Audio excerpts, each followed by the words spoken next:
মাকে তো সবটা বুঝিয়ে নিতে দে। দিদি ভাই, তুমি তো মাকে বুঝিয়ে বলতে পারবে না, কিন্তু মাকে তো বুঝতে হবে বিষয়টা, তাই না? যে ওনার ছেলে একটা মেয়ে ঘটিত কাণ্ডে জড়িয়ে পড়েছে। বড় বৌদি, পায়েল কিন্তু একদম ভুল কিছু বলছে না। তুই চুপ করবি? মেয়েদের মাঝে কেন কথা বলছিস? মেজবৌমা, তোমার কথা বলা শেষ হয়েছে? কথা শেষ হলে রান্না হয়ে যায়।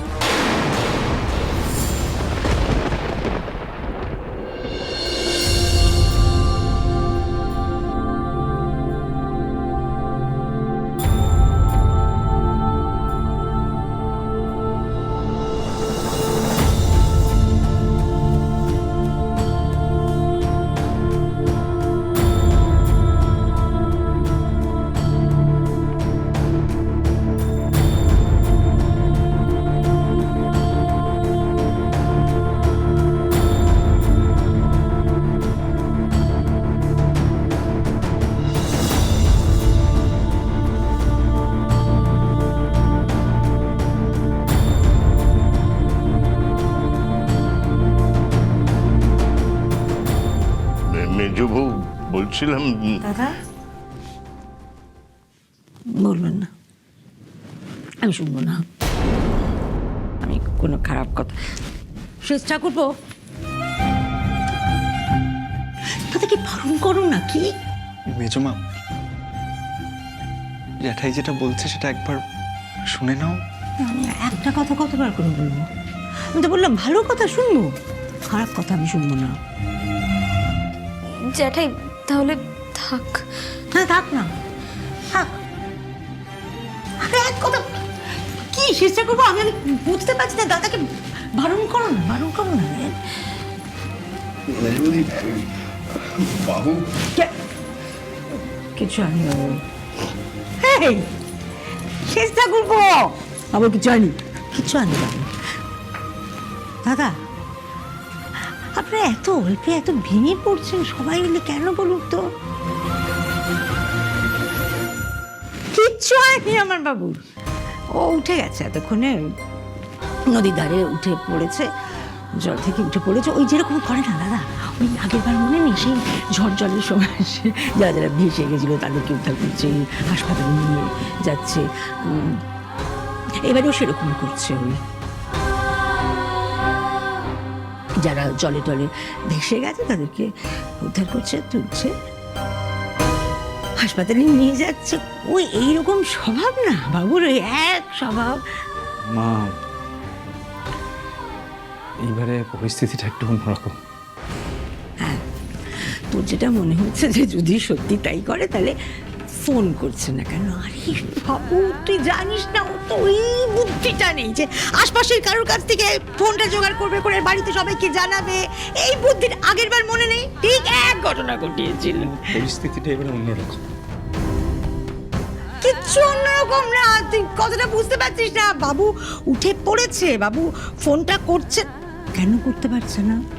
ফোনটা জলে ভেসে গেছে, ফোনে জল লাগলে কি হয়, ফোন নষ্ট হয়ে যায়, ফোন কি করে করবে ও? আমি তো বারবার বলছি তোকে যে কারোর কাছ থেকে ফোন নাম্বারটা শান্ত টান্ত কি কথা, শান্ত আছি আমি, শান্ত আছি আমি। আছো তো, আছো, তুমি বসো, অদ্ভুত কথা, শান্ত হয়ে বসো, শান্ত হয়ে বসো, বসো না, বসো, চুপ করে বসো একটু। আমার কাছে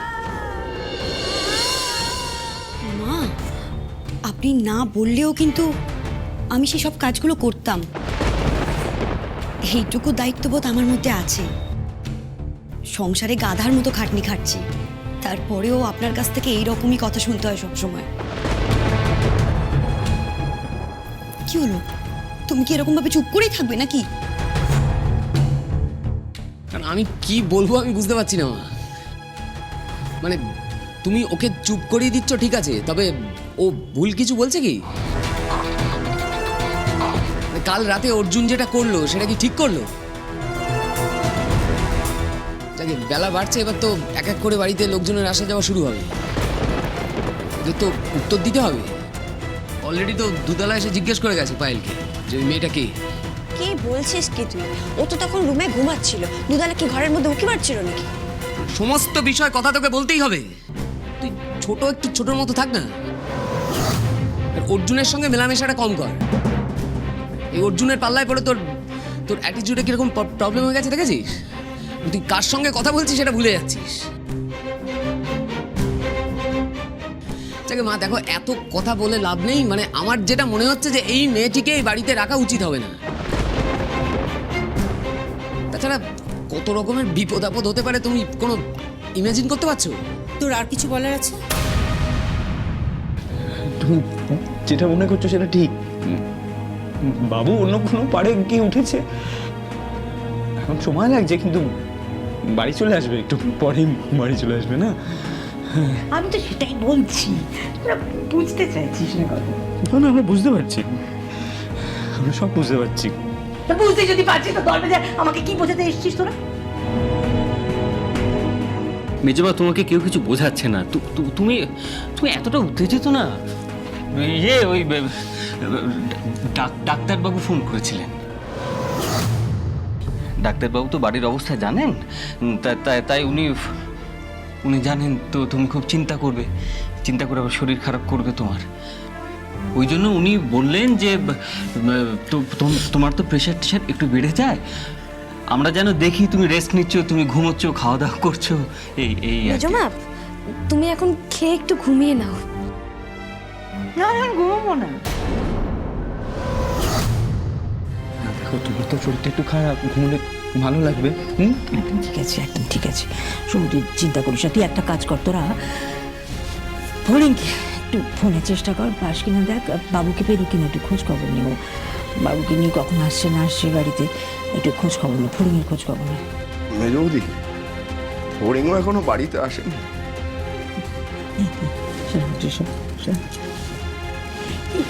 কি ফড়িং বাবুকে না নিয়ে আসবে বাড়িতে? কেন বাড়িতে আসেনি বুঝতে পারছো না তুমি? বাবুকে নিয়ে আসবে একেবারে। কি আশ্চর্য! একই কি রে সাগর, ফড়িং কেন আসেনি বল? হরিঙ্গ হয়তো বাবুদাকেই খুঁজছে। হ্যাঁ, বাবুদাকে খুঁজছে বলে। ও বাবুকে খুঁজে পেলেই ও একা একা কখনো আসে এই বাড়িতে? আপনি যদি রাগ না করেন তাহলে একটা কথা বলবো মাসিমা। আমি সত্যিই খুব বিপদে পড়েছিলাম, আর আপনার ছেলে যে শুধু আমাকে এই বাড়িতে এনেছে তা না, উনি কালকে আমাকে গঙ্গায় ডুবে যাওয়া থেকে বাঁচিয়েছেন।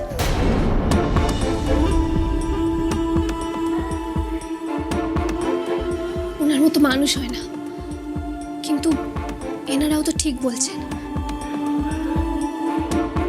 আমি এ বাড়িতে থাকলে সত্যি আপনাদের বিপদ হতে পারে।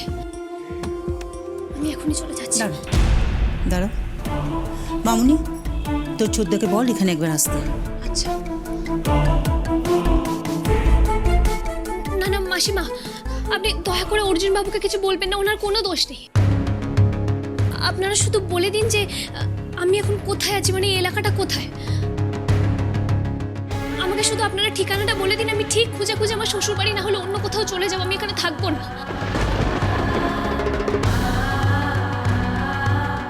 আর সত্যি কথা বলতে আমাকে তো যেতেও হবে, আমি এখানে থাকতে পারবো না। আমার স্বামী কালকে হরপাবানে ভেসে গেছে, আমি জানি না ও কোথায় আছে, কি করছে, কিচ্ছু জানি না। আমাকে ওকে খুঁজে বের করতে হবে মাসিমা, যেভাবে হোক আমাকে ওকে খুঁজে বের করতে হবে।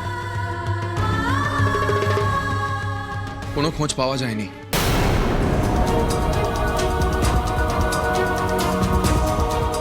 আপনার স্বামীর কোনো খবর পাওয়া যায়নি।